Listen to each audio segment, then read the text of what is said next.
Who remembers those late nights, huddled around the TV, controller in hand, lost in a world of adventure? Whether it was racing your friends on Mario Kart or sneaking around in GoldenEye 007, these were the games that defined our childhoods.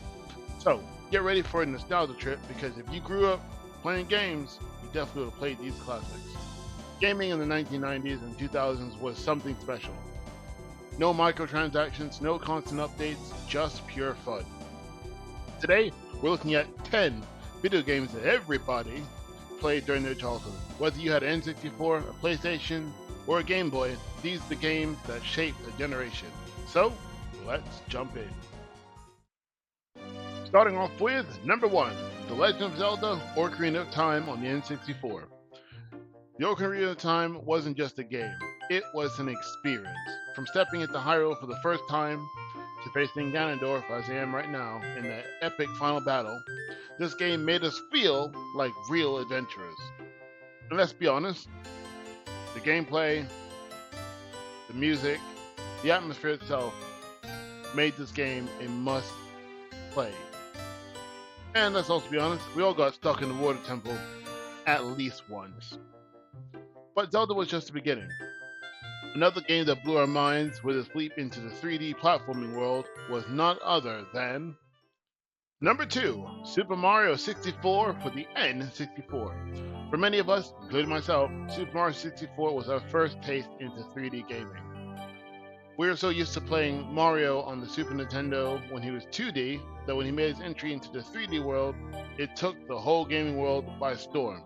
Running around Peach's castle, diving into paintings, mastering those tricky platforming sections, trying to make sure we didn't fall off somewhere, and also trying to make sure we got Bowser, and as you can see here, making sure we have enough air so we don't drown. This game set the standards for 3D platformers.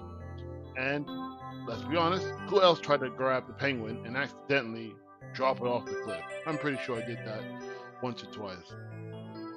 It was just something about Super Mario 64. Whether it was a case of it was the music, the atmosphere, the platforming, or just the fact that we get to throw Bowser out a lot like this, just made the game so much fun and made us come back for more, each and every time. But of course, not all of our childhood adventures were on consoles. Some of them, most iconic memories, came from a little handheld phenomenon that took over the playgrounds back in the day, and that was number 3, Pokémon on the Game Boy Color. Few games defined the childhood of many people like Pokémon. Whether you were battling your friends with a link cable or desperately trying to capture a legendary Pokémon like Mewtwo with an Ultra Ball, which wouldn't work, Pokémon was more than a game. It was a worldwide phenomenon that continues to this day. And let's be real, anytime we were actually trying to capture Pokemon, we all spammed that double A button just a little bit more, hoping it helped, and maybe it did. There's so many iterations that come after Pokemon Red, Blue, and Yellow, but for me, and I'm sure for a lot of you, that was the start. Everything else afterwards was just an improvement on top of the game itself, and it was just simply amazing.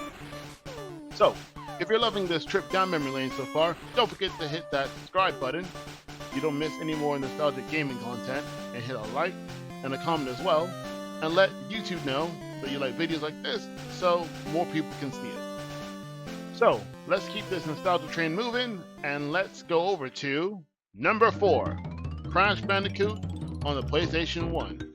Now us PlayStation kids know Crash Bandicoot was the game to own.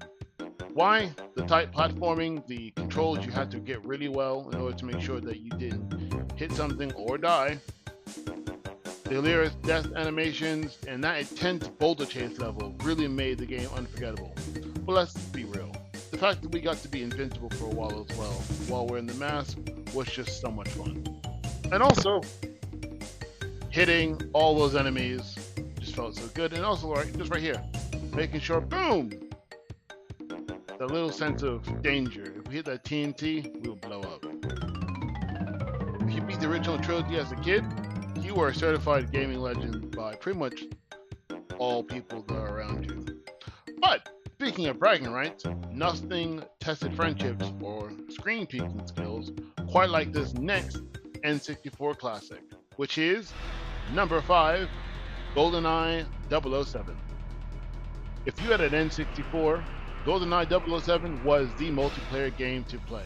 And for a lot of people, it was their first foray into 3D shooting games, especially it was for me.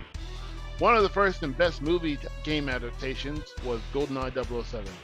Screen peeking, slappers only mode, the golden gun, and the rage when someone picked Odd Job. And the campaign mission itself was chaotic, competitive, and so much fun. This is a game that introduced a whole generation to first-person shooters, and who can forget the epic pause music? So I just want to let you guys listen to that music right now.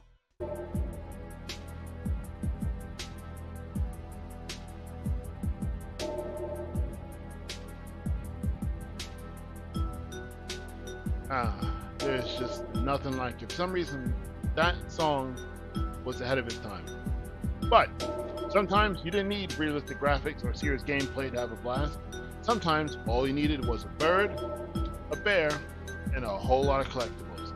And that brings us on to number 6, Banjo Kazooie on the N64. Now, who would have thought a bear and a bird would actually work? It seems like an odd couple, but Banjo Kazooie was the peak platforming goodness that a lot of people don't actually know too much about. This game was quite slept on back when it released. The quirky humor, the catchy music, and the endless collectathon kept a lot of people playing for hours. Plus, Gwentilda, some people would say it's one of the best villainesses in gaming history. And I can see why. She is quite funny, and also she can be quite challenging. But of course, not every game was so innocent. Some of us had that one friend whose parents let them play this next game that was so out there that a lot of people thought, are you supposed to play this game at your age? And that is number 7, the Grand Theft Auto series, San Andreas, Vice City, Grand Theft Auto 3 on the PlayStation 2. Okay, so we all had that one friend whose parents actually let them play GTA as a kid, and we probably wish it was us. Whether it was Grand Theft Auto 3, San Andreas, or Vice City, each one of these games rooted itself in pop culture and rooted itself into video game history for different reasons. With Grand Theft Auto 3 being the first 3D game for GTA, and also opening up the 3D genre for a lot of different games that followed afterwards. Whether it be Vice City with its 80s soundtrack and retro vibes, vibrant colors, or San Andreas with its 90s rap, muted colors, and also looking at gang culture. Each one of these games effectively spawned countless fans over the years, and lots of mods and a lot of things outside of that as well. And also gave us freedom like never before. Let's be honest, most of us probably spent time causing more chaos than actually doing the missions. Raise your hand if you've done it, because I know I have. Now, while some of us were stealing cars and running away from the cops, maybe in a tank, others were speeding through loops with a certain blue hedgehog, which is number 8, Sonic the Hedgehog, on the Sega Genesis and other various consoles. Now, Sonic was Sega's golden boy, or should I say golden hedgehog. If you collected all of the Chaos Emeralds, then it might be a contentious point. But anyway, all those fast-paced levels were so unforgettable. Whether you played Sonic 2, Sonic 3, or even Sonic Adventure, or if you played the Sonic Adventure DX for the GameCube, you probably spent hours collecting rings and desperately trying not to drown in those pesky water levels. And also the bosses were not always the easiest thing to do, especially back in those days as well. But as we got older, gaming became more competitive. It became more about skill, and no series brought us together and sometimes tore us apart, quite like this one. And that is number 9, Call of Duty Modern Warfare. Call of Duty wasn't just a game, it was a social event. Late night multiplayer sessions, intense one-on-one on Rust, and the heartbreak of getting no-scoped across the map. How did he see me from so far away? You know, whatever. Anyway, this game brought people together like no other. Who remembers the first time they got a nuke in Modern Warfare 2? and it felt so freaking good. But even though this game was great, and it really was, there is one game that brought people together.